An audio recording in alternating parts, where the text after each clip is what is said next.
Assalamualaikum warahmatullahi wabarakatuh. Salam jumpa kembali bersama saya Ki Jabar Wisnu. Semoga para penonton dimanapun berada selalu dalam keadaan sehat walafiat dan selalu dimudahkan segala urusan dunia dan akhiratnya oleh Allah Subhanahu wa Ta'ala. Amin, Allahumma amin.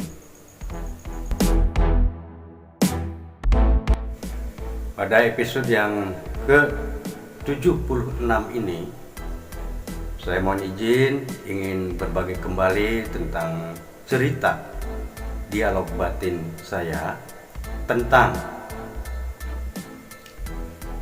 siapakah yang mengemban tugas ibadah, ruh atau raga. Silakan simak videonya sampai habis supaya tidak salah paham.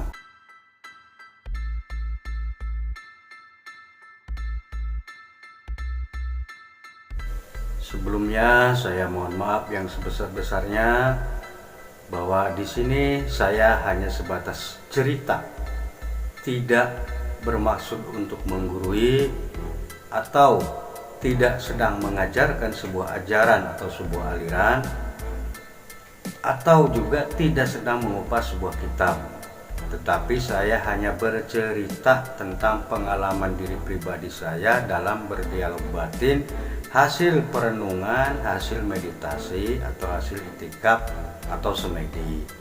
Barangkali dari pengalaman saya ini ada manfaatnya, ada hikmahnya buat saudara-saudara yang menontonnya.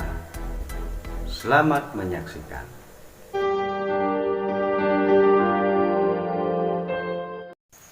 Assalamualaikum. Waalaikumsalam warahmatullahi wabarakatuh. Bolehkah saya menanyakan sesuatu? Dengan senang hati aku akan menjawabnya. Siapakah dirimu?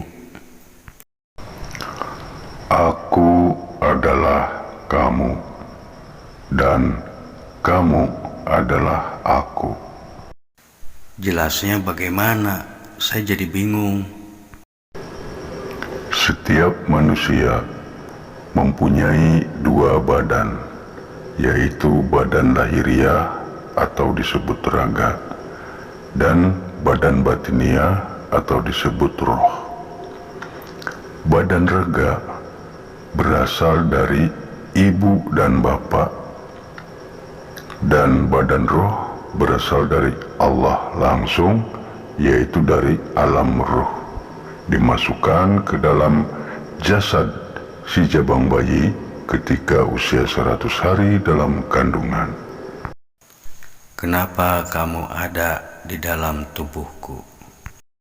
Itu bukanlah kehendakku, tetapi kehendak Allah Subhanahu wa Ta'ala yang telah menentukan diriku menempati dirimu.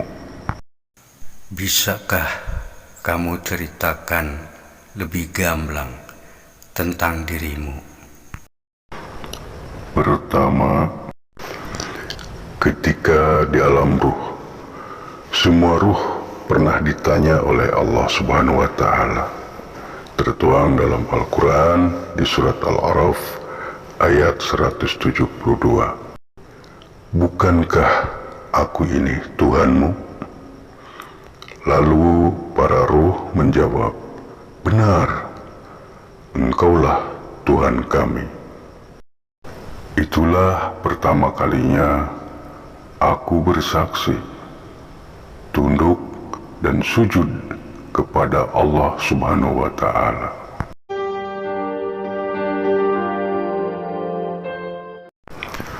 Lalu yang kedua, dengan segala kekuasaannya, dengan kodrat irodatnya, Allah menentukan aku masuk ke dalam rahim ibumu, menempati ragamu ketika usiamu baru 100 hari dalam kandungan.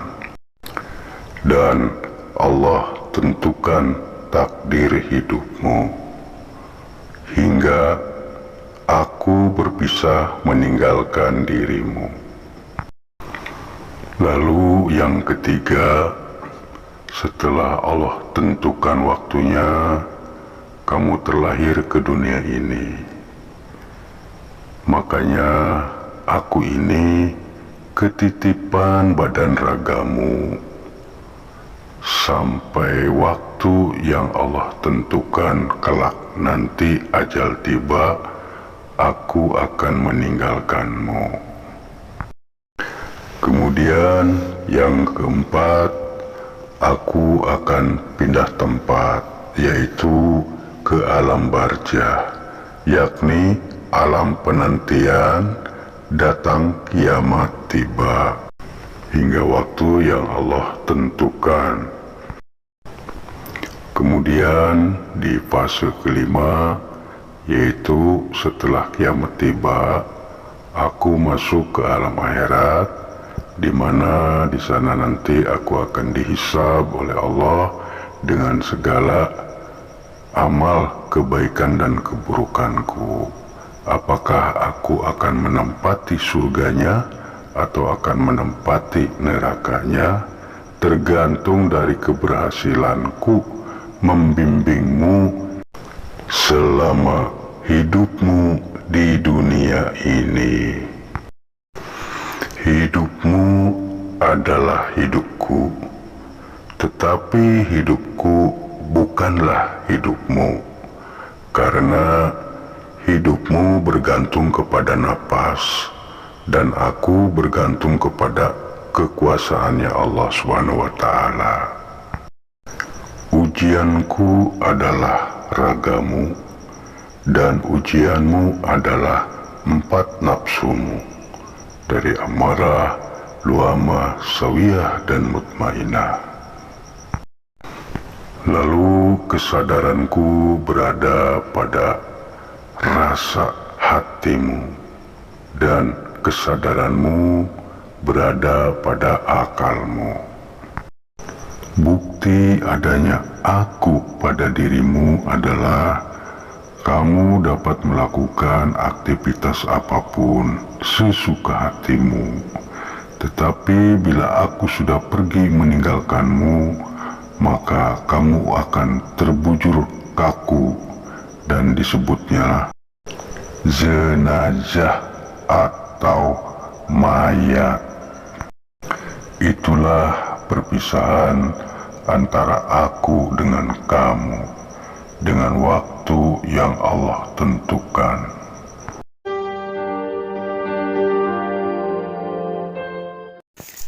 Lalu siapa yang mengemban tugas ibadah itu? Kamu atau saya? Yang mengemban tugas ibadah itu adalah aku, karena ketika aku dalam ruh, aku sudah bersaksi, aku sudah sujud, sudah tunduk kepada Allah Subhanahu wa Ta'ala. Alam dunia ini merupakan ujian kesetiaanku kepada Allah Subhanahu wa Ta'ala dalam bentuk pengabdian melalui ragamu.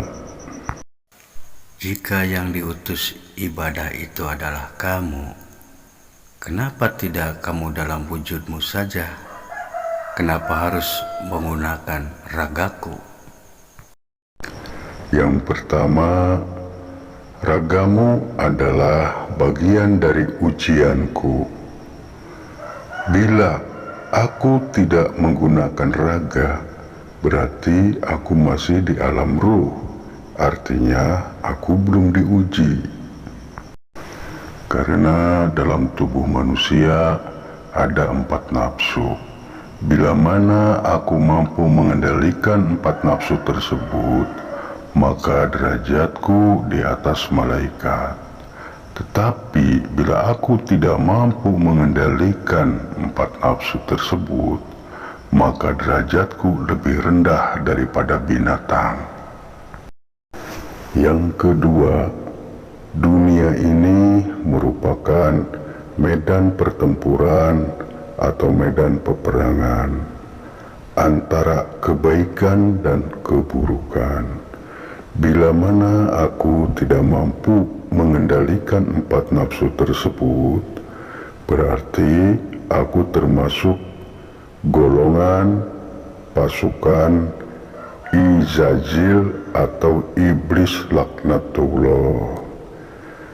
Dan bila mana aku mampu mengendalikan 4 nafsu tersebut, berarti aku masuk ke dalam barisan tentara Adam alaihissalam. Konsekuensinya akan mendapatkan nikmat ataupun siksa, itu tergantung dari hasil pertempuran ini. Aku ada di posisi pasukan mana. Lalu bagaimana cara kita mengetahui bahwa kita ada di pasukan Izazil atau di pasukan Adam alaihissalam? Silahkan introspeksi diri saja. Kita ini termasuk golongan manusia yang mengikuti segala perintah dan menjauhi segala larangan Allah SWT atau tidak. Kamu sendirilah yang mengetahui jawabannya. Baiklah, terima kasih. Saya sudah paham tentang hal itu.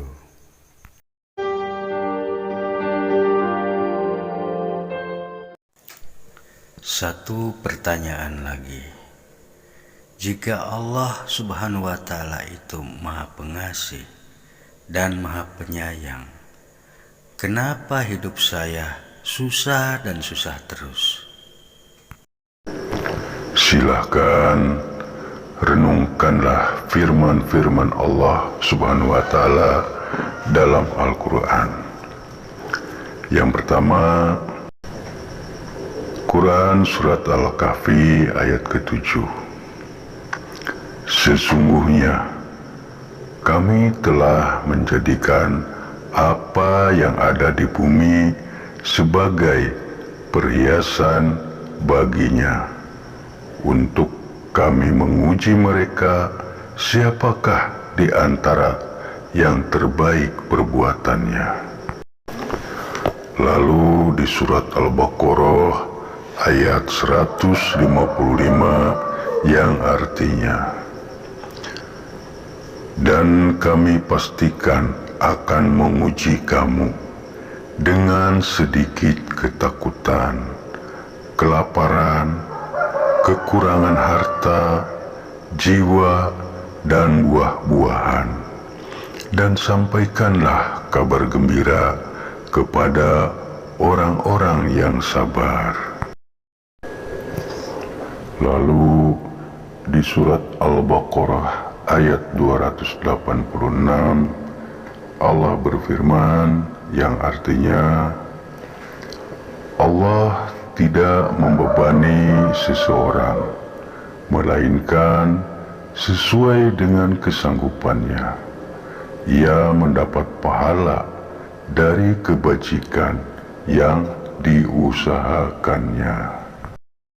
Dan di surat Al-An'am ayat 32 yang artinya, dan tiadalah kehidupan dunia ini selain dari main-main dan senda gurau belaka, dan sungguh kampung akhirat itu lebih baik bagi orang-orang yang bertakwa.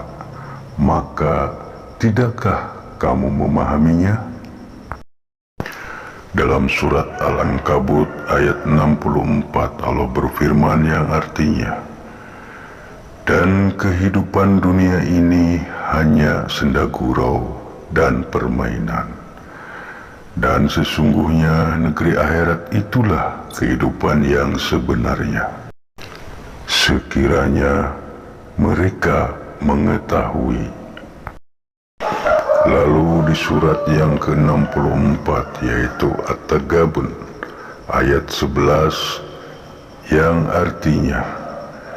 Tidak ada suatu musibah yang menimpa seseorang kecuali dengan izin Allah. Dan barang siapa yang beriman kepada Allah, niscaya Allah akan memberi petunjuk kepada hatinya. Dan Allah Maha mengetahui segala sesuatu.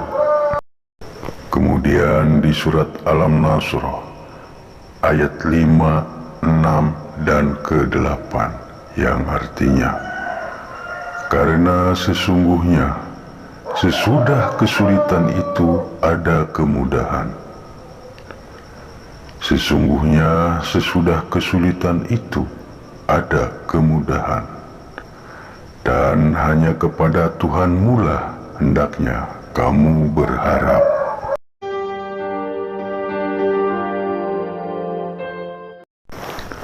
Jadi kesimpulannya bahwa setiap manusia akan diuji oleh berbagai cobaan dan cobaan, walaupun berbeda-beda bentuk ujian dan cobaannya.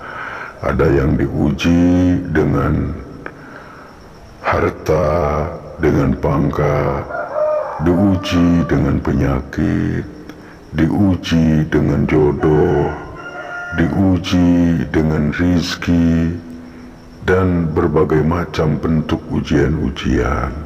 Maka bertakwalah kepada Allah, karena barang siapa yang bertakwa kepada Allah, maka Allah akan penuhi segala kebutuhannya.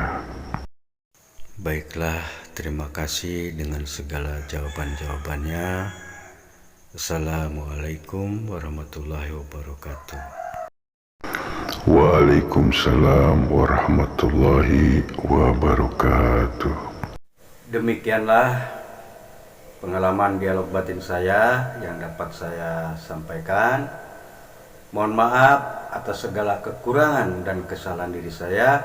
Akhirul kalam, wabillahi taufiq wal hidayah. Wassalamualaikum warahmatullahi wabarakatuh.